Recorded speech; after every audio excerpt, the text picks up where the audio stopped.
Hello friends, Demat account open பண்ணனும்னு நினைக்கிறவங்க descriptionல இருக்க லிங்கை யூஸ் பண்ணி ஈஸியா அக்கவுண்ட் ஓபன் பண்ணிக்கலாம். ஃபண்டமெண்டல் அனலைசிஸ் சீரிஸ்ல மொத்தம் 10 வீடியோஸ் இருக்குது. இது வந்து 5வது வீடியோ. ரிமைனிங் வீடியோஸ் உடைய லிங்க் வந்து descriptionல இருக்குது. இந்த 10 வீடியோஸையும் ஒன் பை ஒன்னா தொடர்ந்து பாருங்க. அப்பதான் உங்களுக்கு ஈஸியா கான்செப்ட் அண்டர்ஸ்டாண்ட் ஆகும். இந்த வீடியோல கம்பெனி அனலைசிஸ்ல யூஸ் பண்ற ரெண்டு முக்கியமான பாராமீட்டர்ஸ் பத்தி பார்க்க போறோம். இந்த வீடியோல கம்பெனி அனலைசிஸ்ல யூஸ் பண்ற 5வது மற்றும் 6வது பாராமீட்டர் பத்தி பார்க்க போறோம். 5வது பாராமீட்டர் வந்து ரிட்டர்ன் ஆன் கேபிட்டல் எம்ப்ளாய்டு. இதுதான் 5வது பாராமீட்டர். 6வது பாராமீட்டர் வந்து இன்வென்டரி டர்ன்ஓவர் ரேஷியோ. இது வந்து 6வது பாராமீட்டர். இந்த வீடியோல டாபிக் உள்ள போறதுக்கு முன்னால ஒரு சின்ன எக்ஸாம்பிள் ஒன்று பார்த்துடலாம். Company A and company B இந்த மாதிரி ரெண்டு கம்பெனிஸ் அசியூம் பண்ணிக்கலாம். இந்த ரெண்டு கம்பெனிஸுமே வந்து சேம் ப்ராடக்ட் தயாரிக்கிற கம்பெனிஸ். ஃபார் எக்ஸாம்பிள் ரெண்டு கம்பெனிஸுமே வந்து பிஸ்கட் ப்ரொடியூஸ் பண்ணுற கம்பெனிஸ் அப்படின்னு அசியூம் பண்ணிக்கலாம்.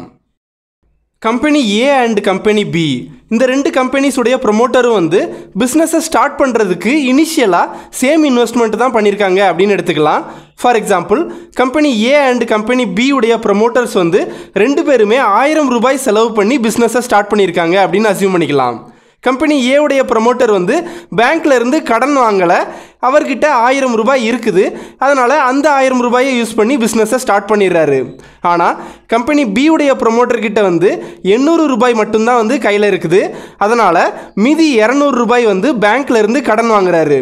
கடன் வாங்கி மொத்தம் 1000 ரூபாய்க்கு பிஸ்னஸை ஸ்டார்ட் பண்ணுறாரு அப்படின்னு அசியூம் பண்ணிக்கலாம். அடுத்து company A and company B இந்த ரெண்டு கம்பெனிஸ்லேயுமே வந்து ஈக்குவலாக சேல்ஸ் நடக்குது அப்படின்னு அசியூம் பண்ணிக்கலாம்.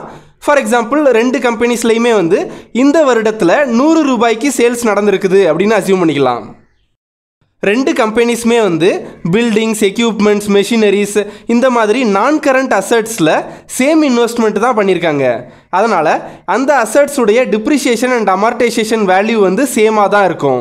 For example company A and company B இந்த ரெண்டு கம்பெனிஸுடைய டிப்ரிஷியேஷன் அண்ட் அமார்டைசேஷன் வேல்யூ வந்து 10 ரூபாய் அப்படின்னு அசியூம் பண்ணிக்கலாம். அடுத்து கம்பெனி ஏவை விட கம்பெனி பி உடைய ஆப்ரேட்டிங் எக்ஸ்பென்ஸ் வந்து கம்மியாக இருக்கிறதா அசியூம் பண்ணிக்கலாம். ஃபார் எக்ஸாம்பிள் கம்பெனி ஏ உடைய ஆப்ரேட்டிங் எக்ஸ்பென்ஸ் வந்து 40 ரூபாய் அப்படின்னு அசியூம் பண்ணிக்கலாம். அண்ட் கம்பெனி பி உடைய ஆப்ரேட்டிங் எக்ஸ்பென்ஸ் வந்து 30 ரூபாய் அப்படின்னு அசியூம் பண்ணிக்கலாம். Operating expense and depreciation and amortisation இந்த ரெண்டும் தான் வந்து ஒரு கம்பெனியுடைய டோட்டல் எக்ஸ்பென்சஸ் அப்படின்னு சொல்லலாம். கம்பெனியுடைய ரெவன்யூவில் இருந்து டோட்டல் எக்ஸ்பென்சஸை டிடெக்ட் பண்ணினா கிடைக்கக்கூடிய அமௌண்ட் தான் வந்து இபிஐடி, அதாவது earnings before interest and tax. First company ஏல ரெவன்யூ 100 ரூபாய் மைனஸ் ஆப்ரேட்டிங் எக்ஸ்பென்ஸ் 40 ரூபாய் மைனஸ் டிப்ரிஷியேஷன் அண்ட் அமார்டைசேஷன் 10 ரூபாய், மீதி 50 ரூபாய் கிடைக்கும். அதாவது கம்பெனி ஏ உடைய இபிஐடி வந்து 50 ரூபாய். அடுத்து கம்பெனி பியில் ரெவன்யூ 100 ரூபாய் மைனஸ் ஆப்ரேட்டிங் எக்ஸ்பென்ஸ் 30 ரூபாய் மைனஸ் டிப்ரிஷியேஷன் அண்ட் அமார்டைசேஷன் வந்து 10 ரூபாய், மீதி 60 ரூபாய் கிடைக்கும். அதாவது கம்பெனி பி உடைய இபிஐடி வந்து 60 ரூபாய். அடுத்து இபிஐடி வேல்யூவில் இருந்து இன்ட்ரெஸ்ட் அமௌண்ட்டை வந்து சப்ராக்ட் பண்ணணும். கம்பெனி ஏ வந்து பேங்க்ல இருந்து கடன் வாங்கலை, அதனால் கம்பெனி ஏ வந்து இன்ட்ரெஸ்ட் அமௌண்ட் செலுத்த தேவையில்லை. கம்பெனி ஏ உடைய இன்ட்ரெஸ்ட்டை வந்து அதனால் 0 அப்படின்னு மென்ஷன் பண்ணியிருக்கேன். கம்பெனி பி வந்து பேங்க்ல இருந்து 200 ரூபாய் வந்து கடன் வாங்கியிருக்காங்க. ஃபார் எக்ஸாம்பிள் 10% இன்ட்ரெஸ்ட் ரேட்டுக்கு வந்து கடன் வாங்கியிருக்காங்க அப்படின்னு அசியூம் பண்ணிக்கலாம். 200 ரூபாயில் வந்து 10% அப்படின்னு அப்ளை பண்ணால் 20 ரூபாய் வரும். அதாவது கம்பெனி பி வந்து 20 ரூபாய் இன்ட்ரெஸ்ட் பே பண்ணணும்.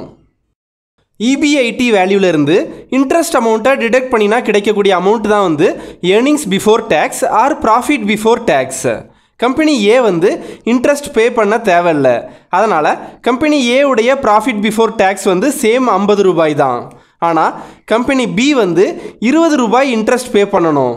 அப்போது 60 ரூபாயிலிருந்து 20 ரூபாயை டிடெக்ட் பண்ணினா மீதி 40 ரூபாய் கிடைக்கும். அதாவது கம்பெனி பி உடைய ப்ராஃபிட் பிஃபோர் டேக்ஸ் வந்து 40 ரூபாய். அடுத்து டேக்ஸ் வந்து கேல்குலேட் பண்ணணும். கம்பெனி டேக்ஸ் வந்து 30%. அப்போது கம்பெனி ஏ உடைய ப்ராஃபிட் பிஃபோர் டேக்ஸ் வந்து 50 ரூபாய். அந்த 50 ரூபாய்க்கு 30% அப்ளை பண்ணினா 15 ரூபாய் கிடைக்கும்.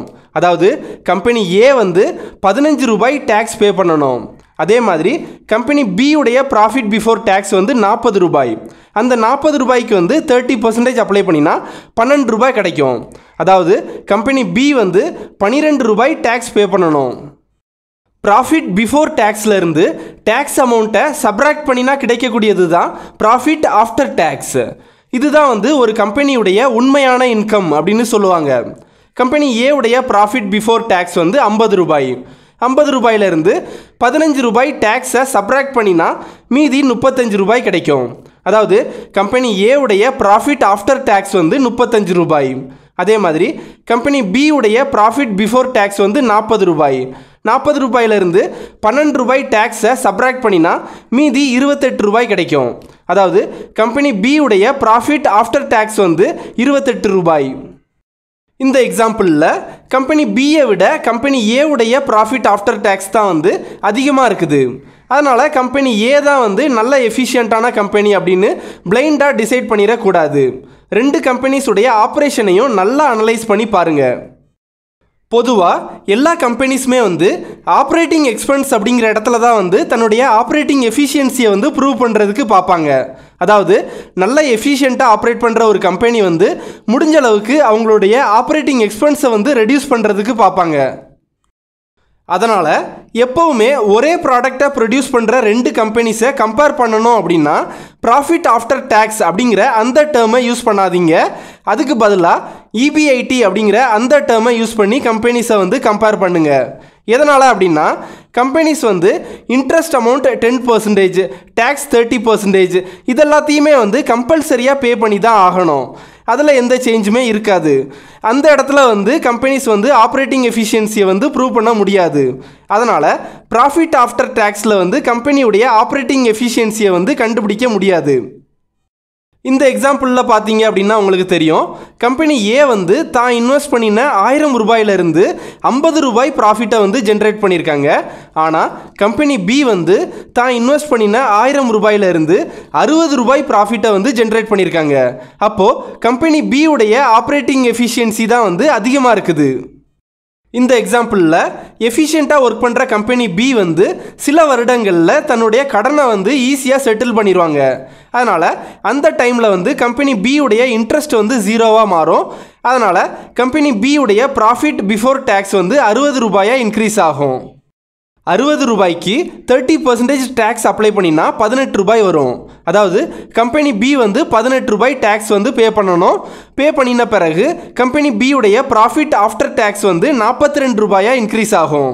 அதாவது இதிலிருந்து நாம் என்ன தெரிஞ்சிக்க முடியும் அப்படின்னா, ஒரு கம்பெனிக்கு வந்து லோன் இருக்குது அப்படின்னா அது வந்து ஒரு தவறான விஷயம் கிடையாது. நீங்கள் வந்து மெயினாக ஆப்ரேட்டிங் எஃபிஷியன்சி வந்து எப்படி இருக்குது அப்படிங்கிறத செக் பண்ணுங்கள். நான் வந்து பிரிட்டானியா கம்பெனியுடைய இபிஐடி வேல்யூவை வந்து டைரெக்டாக ஐடிசி லிமிடெட் கம்பெனியுடைய இபிஐடி வேல்யூ கூட கம்பேர் பண்ணலாமா அப்படின்னு கேட்டால் கண்டிப்பாக அப்படி பண்ண முடியாது. எதனால் அப்படின்னா பிரிட்டானியாவுடைய இன்வெஸ்ட்மெண்ட்டும் ஐடிசி லிமிடெட்டுடைய இன்வெஸ்ட்மெண்ட்டும் சேம் கிடையாது. அதனால் டைரெக்டாக என்னால் இபிஐடி வேல்யூவை வந்து கம்பேர் பண்ண முடியாது. அப்போது ரெண்டு கம்பெனிஸுடைய ஆப்ரேட்டிங் எஃபிஷியன்சியை கம்பேர் பண்ணுறதுக்கு என்ன பேராமீட்டர் யூஸ் பண்ணலாம் அப்படின்னா அதுதான் வந்து returns on capital employed. Returns on capital எம்ப்ளாய்டுடைய ஃபார்முலா என்ன அப்படின்னா EBIT divided by capital employed into 100. இதுதான் வந்து ரிட்டர்ன்ஸ் ஆன் கேபிட்டல் எம்ப்ளாய்டுடைய ஃபார்முலா.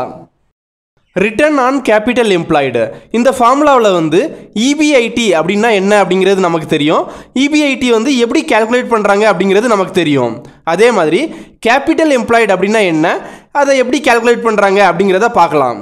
ஃபஸ்ட்டு கேபிட்டல் எம்ப்ளாய்டு அப்படின்னா என்ன அப்படின்னா ஒரு கம்பெனி வந்து தான் இன்வெஸ்ட் பண்ணின எந்த அசட்ஸ் மூலமாக லாங் டேர்மாக ஏர்னிங்ஸ் கெயின் பண்ணுறாங்களோ அந்த அசட்டுடைய வேல்யூவை தான் வந்து கேபிட்டல் எம்ப்ளாய்டு அப்படின்னு சொல்லுவாங்க. இதுதான் வந்து ஒரு கம்பெனியுடைய மெயினான இன்வெஸ்ட்மெண்ட்டு. அடுத்து கேபிட்டல் எம்ப்ளாய்டுனா எப்படி கால்குலேட் பண்ணுவாங்க அப்படிங்கிறத பார்க்கலாம். நமக்கு அக்கௌண்டிங் ஈக்குவேஷன் பற்றி தெரியும், ஆல்ரெடி நாம் பார்த்துருக்கோம். அதாவது total shareholders fund plus liabilities equal to assets. இதுதான் வந்து அக்கௌண்டிங் ஈக்குவேஷன். இதில் வந்து லயபிலிட்டிஸை வந்து ஸ்ப்ளிட் பண்ணி எழுதுனா நமக்கு ஈக்குவேஷன் எப்படி இருக்கும் அப்படின்னா total shareholders fund plus non current liabilities plus current liabilities equal to assets. இந்த மாதிரி ஈக்குவேஷனை வந்து ஸ்ப்ளிட் பண்ணி எழுத முடியும். இந்த அக்கவுண்டிங் ஈக்குவேஷனில் total shareholders fund plus non current liabilities plus current liabilities இந்த மூணையும் ஆட் பண்ணினா இது வந்து எதை டினோட் பண்ணும் அப்படின்னா ஒரு கம்பெனியுடைய டோட்டல் அசெட் வேல்யூவை வந்து இது டினோட் பண்ணும். இதில் கரண்ட் லயபிலிட்டிஸ் மட்டும் அப்படின்னு எடுத்துக்கிட்டால் இது வந்து மோஸ்ட்டாக ஒரு கம்பெனியுடைய டே டு டே ஆப்ரேஷன்ஸ்க்காக செலவு பண்ணுற ஆப்ரேட்டிங் எக்ஸ்பென்ஸை வந்து இது மீன் பண்ணும். அதாவது for example raw material purchase பண்ணுறது, லேபர் காஸ்ட், எலக்ட்ரிசிட்டி பில், இந்த மாதிரி டே டு டே ஆப்ரேஷன்ஸ்க்காக செலவு பண்ணுற ஆப்ரேட்டிங் எக்ஸ்பென்ஸை வந்து கரண்ட் லயபிலிட்டிஸ் வந்து மீன் பண்ணும். அடுத்து இந்த அக்கவுண்டிங் ஈக்குவேஷனில் மீதி இருக்கிற total shareholders fund plus non current liabilities இந்த ரெண்டுடைய வேல்யூ தான் வந்து ஒரு கம்பெனியுடைய fixed assets like land, buildings, equipments இந்த மாதிரியான ஃபிக்ஸ்டு அசெட்ஸை வந்து மீன் பண்ணக்கூடியது. இந்த total shareholders fund plus non current liabilities இதைத்தான் என்ன சொல்லுவாங்க அப்படின்னா ஒரு கம்பெனியுடைய கேபிட்டல் எம்ப்ளாய்டு அப்படின்னு சொல்லுவாங்க. மறுபடியும் ரிட்டர்ன் ஆன் கேபிட்டல் எம்ப்ளாய்டு ஃபார்முலாவை பார்க்கலாம். ஃபார்முலா வந்து EBIT divided by capital employed into 100. இதில் EBIT அப்படிங்கிறது ஒரு கம்பெனியுடைய அவுட்புட் அப்படின்னு எடுத்துக்கலாம். கேபிட்டல் எம்ப்ளாய்டு அப்படிங்கிறது ஒரு கம்பெனியுடைய இன்வெஸ்ட்மெண்ட் அப்படின்னு எடுத்துக்கலாம்.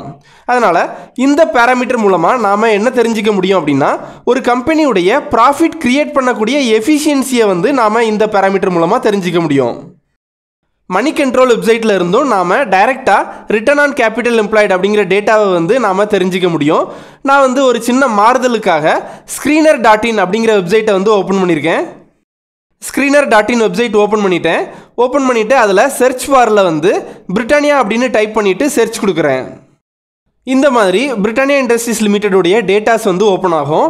மணி கண்ட்ரோல் வெப்சைட் மாதிரியே இந்த வெப்சைட்லேயும் வந்து ட்ரேடிங் ரிலேட்டடான நிறைய டேட்டாஸ் வந்து கொடுத்துருப்பாங்க. இதில் இந்த பேஜை வந்து நான் கீழே ஸ்க்ரோல் பண்ணுறேன். நீங்கள் screener.in வெப்சைட்டை வந்து ஃபஸ்ட்டு டைம் ஓப்பன் பண்ணுறீங்க அப்படின்னா இந்த டேபிளில் வந்து ரிட்டர்ன் ஆன் கேபிட்டல் எம்ப்ளாய்டு அப்படிங்கிற இந்த டேட்டா வந்து இருக்காது. நீங்கள் தான் வந்து அந்த டேட்டாவை வந்து இம்போர்ட் பண்ணணும்.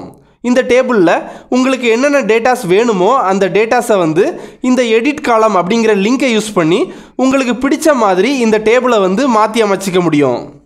பிரிட்டானியா இண்டஸ்ட்ரீஸ் லிமிடெடுடைய ரிட்டர்ன் ஆன் கேபிட்டல் எம்ப்ளாய்டு வந்து 37.45% இருக்குது. பொதுவாக ஒரு கம்பெனியுடைய ரிட்டர்ன் ஆன் கேபிட்டல் எம்ப்ளாய்டு வந்து அட்லீஸ்ட் 15% இருக்குதா அப்படிங்கிறத செக் பண்ணுங்கள்.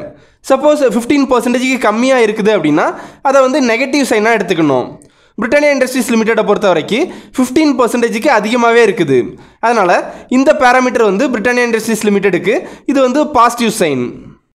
அடுத்து screener.in வெப்சைட்டில் வந்து ITC லிமிடெடுடைய டேட்டாவை வந்து ஓப்பன் பண்ணியிருக்கேன். ஐடிசியுடைய ரிட்டர்ன் ஆன் கேபிட்டல் எம்ப்ளாய்டு வந்து 34.62%, 15% விட அதிகமாகவே இருக்குது. அதனால் ஐடிசி லிமிடெடை பொறுத்த வரைக்கும் return on capital employed parameter வந்து பாசிட்டிவ் சைன் தான். ஐடிசி லிமிடெடுடைய ரிட்டர்ன் ஆன் கேபிட்டல் எம்ப்ளாய்டு வந்து 34.62%. இதுக்கு என்ன அர்த்தம் அப்படின்னா ஐடிசியுடைய கேபிட்டல் இன்வெஸ்ட்மெண்ட் வந்து 100 ரூபாய் அப்படின்னு எடுத்துக்கலாம். அந்த 100 ரூபாயிலிருந்து அவங்க 34.62 ரூபாய் ஏர்னிங்ஸ் ஜென்ரேட் பண்ணியிருக்காங்க அப்படிங்கிறது தான் அர்த்தம். அடுத்து நாம் பார்க்க போகிறது வந்து இன்வென்ட்ரி டர்ன்ஓவர் ரேஷியோ. இதுதான் நாம் பார்க்க போகிற 6th parameter. Inventory turnover ratio அப்படின்னா என்ன அப்படின்னு பார்க்கலாம். ஒரு கம்பெனி அப்படின்னு எடுத்துக்கிட்டால் அந்த கம்பெனியில் வந்து ஃபஸ்ட்டு ரா மெட்டீரியல் வந்து பர்ச்சேஸ் பண்ணுவாங்க, அடுத்து மேனுஃபேக்சர் பண்ணுவாங்க, அடுத்து சேல்ஸ் பண்ணுவாங்க. இந்த சைக்கிள் வந்து ரிப்பீட் ஆகிட்டே இருக்கும்.